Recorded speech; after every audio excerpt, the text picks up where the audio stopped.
Hello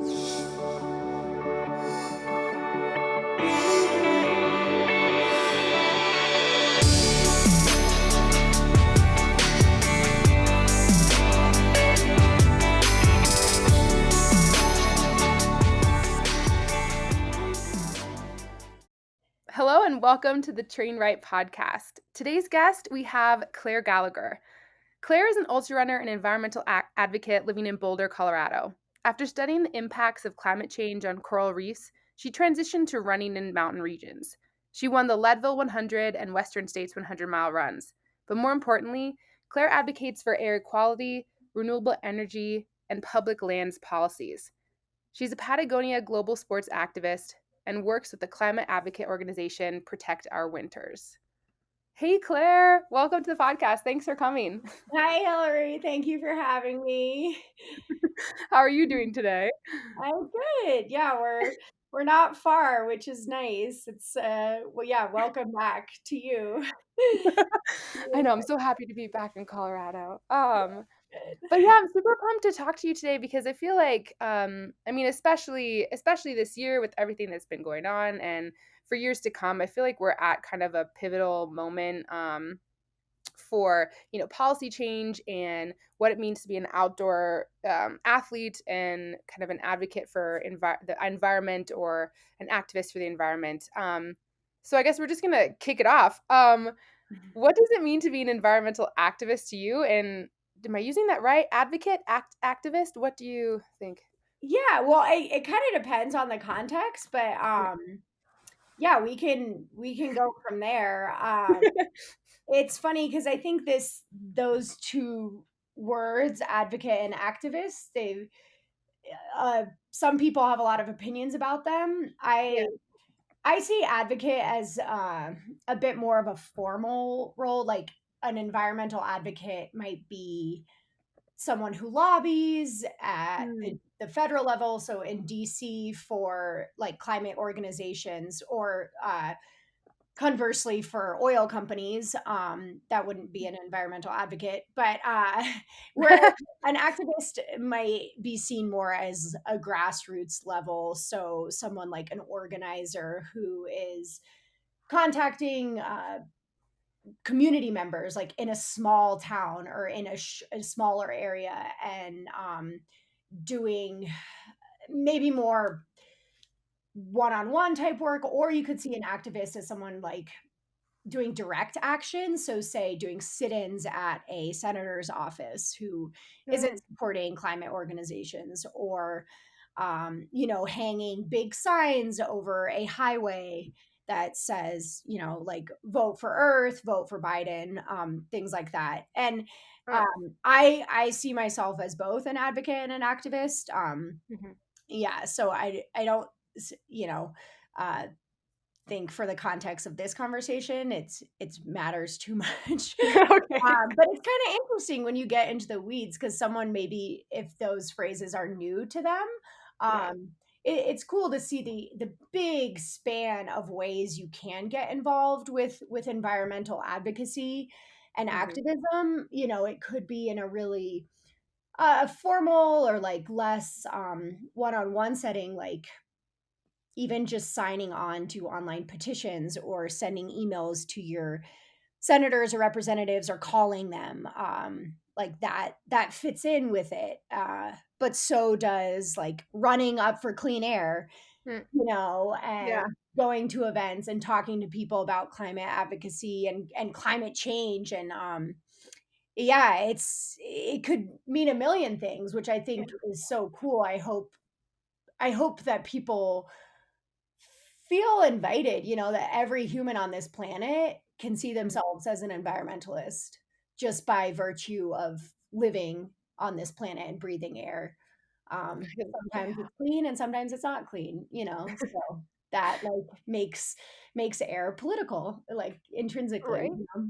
Yeah, I mean, that's Mhm. actually, so I just got back from, a year living in France and Mhm. their environmental policies are a bit different, but still, like even here, I mean, I did the Running Up for Air, the RUFA event, and it was in Salt Lake City, outside of Salt Lake City, and Yeah. we had a kind of the Colorado equivalent here.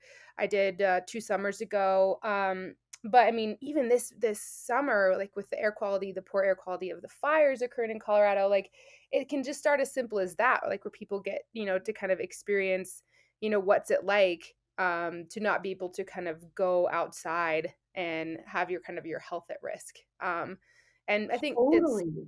it's crazy that people see that, maybe take it for granted unless it's kind of in their immediate, I don't know, in their immediate kind of presence.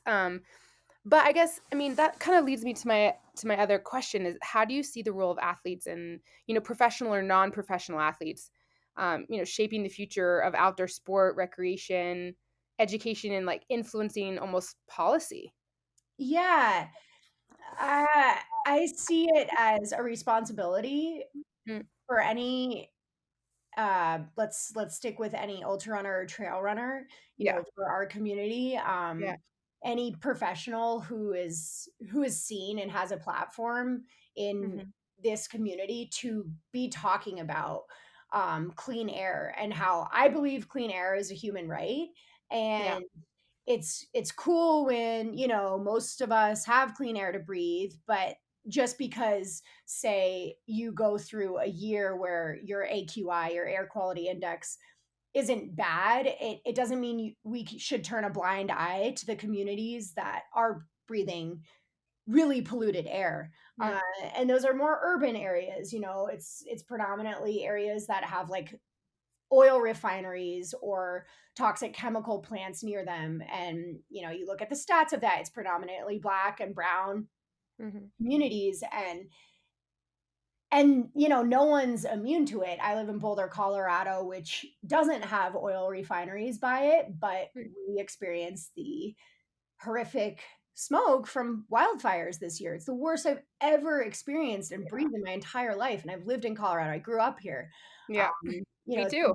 yeah, Yeah. almost 3 decades, right? Yeah, you were in Yeah. Fort Collins and I was south of Denver, and I just it's becoming too big to ignore, and so how that looks, I guess, for every, say, like, professional runner is obviously different. Not Mhm. everyone feels empowered to educate their followers or whatnot, but I think whatever feels right to you is worth it.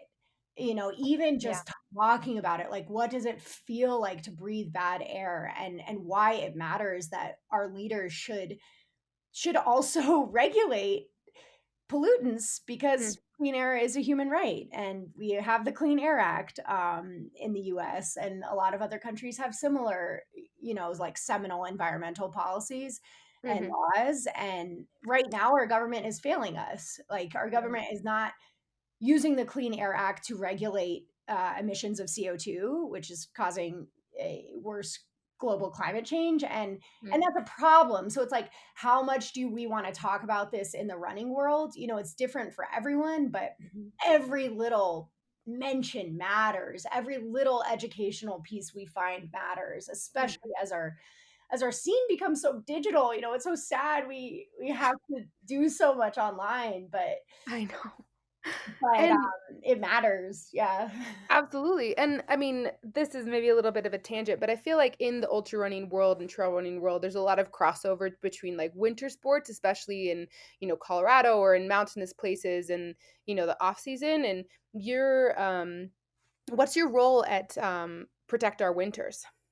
Yeah, so Or- Protect Our Winters has kind of expanded. To anyone Mhm, who doesn't know what it is, it was started by a snowboarder, Jeremy Jones, who mhm, saw increasingly melting glaciers around the world as he was snowboarding crazy lines. And so he was like, why aren't snowboarders and skiers and other outdoor athletes doing anything about this? And it's really blossomed into this huge, I think, like, it's a light at the end of this very dark unknown tunnel of a way we can all come together and agree that, if you like to be outside, then we should care about climate change. And what POW does specifically compared to other organizations is it works on political advocacy. So it's going to this local, state, and federal level, and they Mhm. work in particular states that are like more strategic,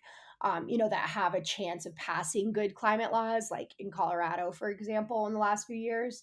And they bring pro athletes to testify on bills. So Yeah. people like Tommy Caldwell, the rock climber, Caroline Gleick, the ski mountaineer, have been in DC testifying, of why Caroline needs winter literally to do her job, which is skiing, and not to mention the hundreds of thousands of other people who make their livings off the ski industry, and so it makes it. POW connects like the economics of climate change with the outdoor industry. And there's a huge contingent. I mean, I know you've seen or you've posted a bunch about POW, Hillary. Yeah. And so there's runners getting involved, and anyone who runs outside who wants to get involved with more of this political side of climate advocacy, I highly recommend going to protectourwinners.org, and seeing if there's any like state bills near you. Obviously the big push of the last year was the elections that just happened, and Mhm. so next it'll be, how does the Biden administration push climate work, and can we get some state level bills passed? And yeah, it's a good org. Yeah, and I mean, even with stuff like that, it's been interesting, being able to kind of be involved virtually, like you said. I mean, it's kind of crazy and how much virtually we can make a difference, even if we're not kind of in the same area. But I mean, me coming from, kind of looking on from afar in France, it's like these policies, it's not just I mean, it starts local for sure, but Mhm. they have these huge other implications. I mean, in the United States, like, I mean, we don't really have glaciers aside from in like the Pacific Northwest and maybe some old glaciers in Montana and Wyoming, but Mhm. ours have kind of disappeared. And so it's like I know pretty much almost every trail runner has either been to Chamonix or like has fantasized about, running in the Alps where there are glaciers and you can see them in real time kind of receding. From my 5 years of going back and forth to Europe. I've seen it in my lifetime in a short amount of time, and so it makes it that much more tangible and just more kind of the urgency, I think. And yeah, and I think it's not just something that like it is in your backyard, but it also we're all connected in some way. And it's like if you if you think it's like if your pollution or whatever you're trying to protect your CO2 emissions in Colorado, we all live in the same world. It can all travel. It's affecting climates that are across the ocean too. So it's like Right. this interconnectedness. 100%. And it's wild because so many runners uh are really smart. And for example, I was testifying, and I guess what I meant to say is so many runners are actually a lot more versed in the everyday impacts of climate change than Mhm, some of our elected officials. And I say this to really empower our community. I was testifying on a bill at the Colorado state level, in 2019. It was HB 1261, which was basically to get Colorado's emissions to neutral by 2050, is one of those like stepwise bills. mhm. And a state representative from Colorado Springs uh, said, hey, I know you run in Boulder, but you could come down to Colorado Springs where we have lots of athletes, the Olympic Training Center, Pikes Peak Marathon, and they don't seem to be bothered by air pollution in Colorado Springs. And I was like, what?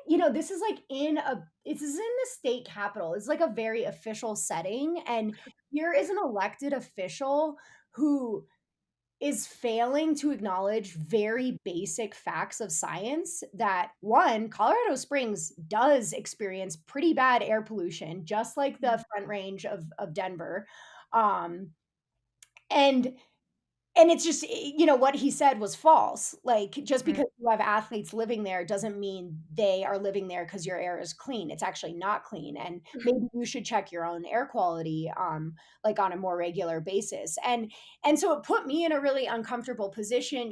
Here I am trying to testify on air quality when an elected official is just saying something that's blatantly false, and Yeah. so that's where I wanna empower more runners to be like, "Hey, I know what I'm breathing. I know what I see. I might not be a PhD climate scientist, but I know that these forest fire smoke that I'm feeling in the Bay Area or Colorado or wherever, Bozeman, Oregon this year, it was all over. I know Yeah. this isn't normal, and, like, I'm gonna get involved with a local organization. I'm gonna talk to my trail running group. I'm gonna do something, and it trickles up because that's eventually we need to get people like him out of office. Yeah, and it's like and I know, it's exactly it's like we're all part of this bigger community, so I feel it's, like, empowering that's the coolest part about the trail running community, I feel, is that it is a community and everyone, like, brings each other up, so it's really cool to see, all of the, like, trail runners kind of doing their part to impact things on a bigger, broader level. Yeah.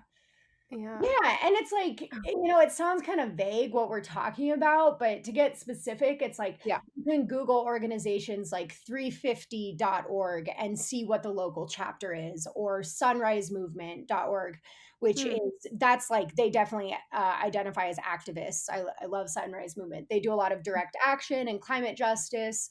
But even like, say trail work is your thing, like doing trail maintenance, mm. that it all adds up because say you aren't trying to get too political for whatever reason, like, I respect you, but there's always ways we can get more connected and give back.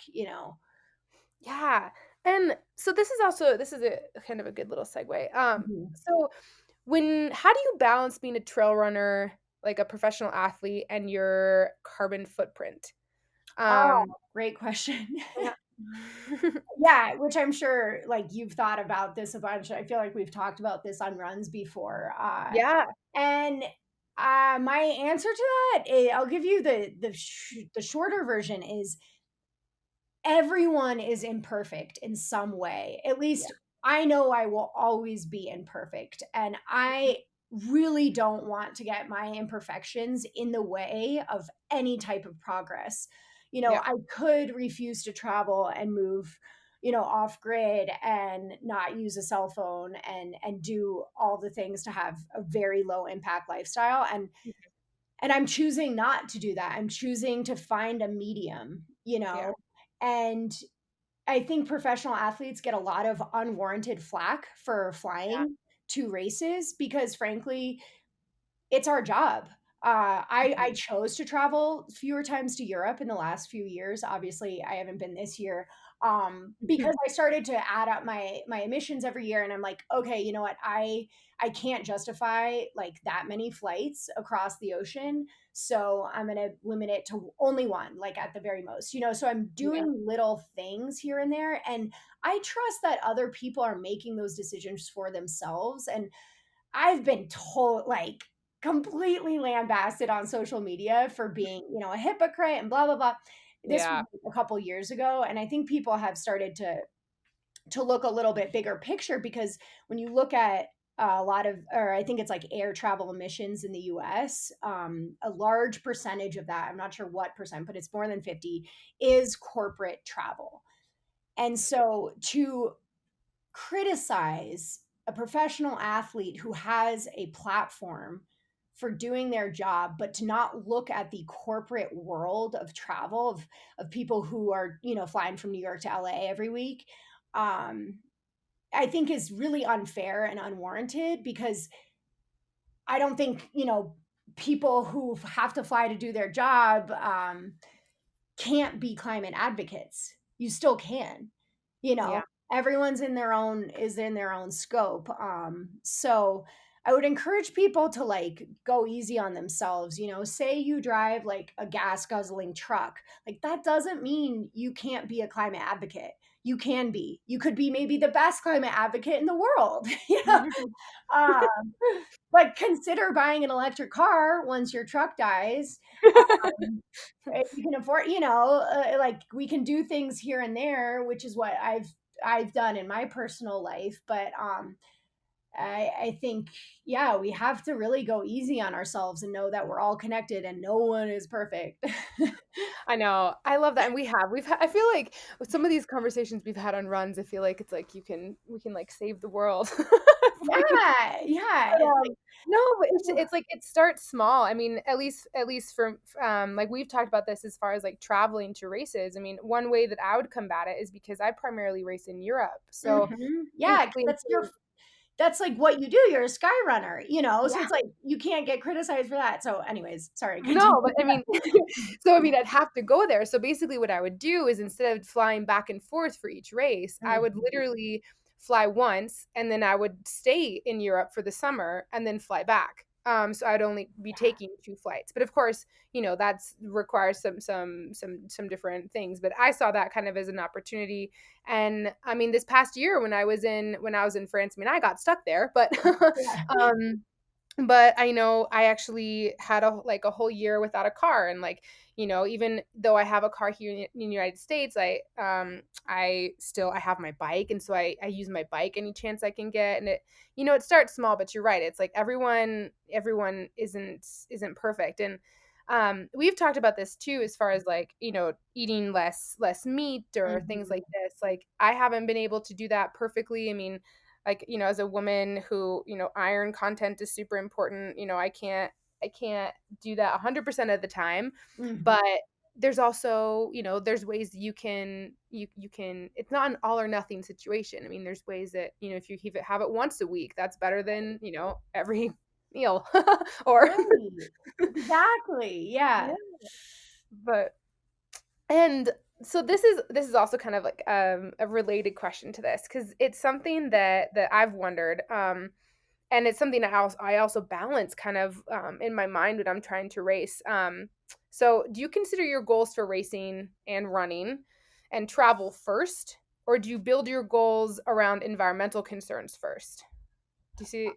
Yeah, I think so I've been doing this professionally for 4 years now, for Hmm. basically since 2016. And as I started, I was definitely more building like a race schedule and like a work schedule Hmm. based on like what, the brands I was running for required. And in the last few years, it's completely pivoted to seeing like, okay, yeah, big environmental commitments do I have? Like, I considered the election an environmental commitment this last year. So the last like 6 months leading up to the election, and this was pre-COVID, I didn't plan any races. I didn't plan any international travel because I knew I wanted to be in the U.S., particularly in Colorado. And Hmm. I'm lucky because I work for Patagonia and they value environmental engagement over racing, really over anything, everything. So it's part of my job to care about, you know, say there's like a big climate march there was in 2018 and in September of 2018. And so I kind of plan my fall around a climate march there.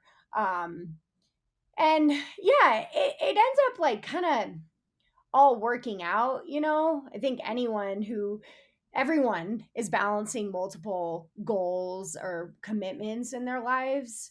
Um, I don't have kids, but I can imagine someone with like kids and a job and lots of family around the world. Like, you're always like layering how you can double things up, right? Yeah.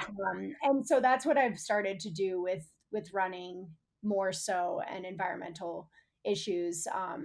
Yeah, and I'm intrigued by going to places that have some issues going on, Yeah. or say like a race that has a really rad environmental ethic, or I'm trying to not do races that are just kind of like whatever, and I'm not to say that's bad, but I want to be proud of the races I'm running and advocating for, what the race directors stand for and how they run their race. And so, yeah, that's really come into my mind in the last few years. Oh yeah. See, that's awesome. And I feel like that's kind of a way that every runner can be a little bit more kind of engaged and involved because yeah, it's all about the like, I think integrity basically. Like, Yeah. And supporting some of these big races, maybe you're like, oh, is there like anything interesting, about the Mhm. ethics of how this race is run? And I found you can often dig and learn, more. There's always more to a race than you might think. Like, hey, are you donating any of your profits to a nonprofit? And then you like look into that nonprofit, Mm. and because I've been actually very impressed and surprised in my like the last few years of choosing races. I'm like, whoa, like people people are getting after good stuff. For example, like Lake Sonoma, I didn't realize that all of their profits go to a really rad nonprofit in wine country Sonoma that is essentially scholarships for kids whose parents work in the wine industry and fields. So, and I Huh. just like had no idea, right? Yeah. Um, I didn't have any idea. I was going to ask you for do you have another example? Cuz like I had no idea. I should do more. yeah, and even like so, the only race I really did. I guess I did a few more. I did a handful in 2019, but I ran Western States. That was like the big one I did. And Yeah, what no was big deal. You had an amazing run at Western States. You won it. like they've gone cupless. They still have a few aid stations that I think like use maybe some single use cups, but they've made the commitment to like stop using single use stuff. More Mhm. importantly, they have done things like their transgender runner policy, like Oh. actually incorporating a an inclusive progressive policy at a world class race where if you're a transgender woman running in Western States, you don't have to prove anything to enter the race, like that Oh. matters to me, and I think it should matter to everyone, Mhm. so, and most people don't know these things, right? And so it's like Yeah. it's cool to dig to see that some of these races in our community are actually doing a lot more than people might think. um yeah. Yeah. Oh, and not to mention, Western states got rid of the word of, the super racist, misogynistic term that is named after, I'll say it's Squaw Valley. Yeah. They got rid of it. It's gone. It's, no Yeah. one's using the hashtag anymore. Everyone's using see you at states. Um, Mm. the ski resort is getting rid of that name. It's Olympic Village or now. Mhm. So it's just like, yeah, Craig Thornley, like you are a leader. He's the director of Western States. Like I'm really proud of that. Like that, and I see that as intrinsic with climate justice, right? If you're listening to Indigenous women about what's offensive to them, basically a colonized term, Mm. uh, that's one step in the right direction.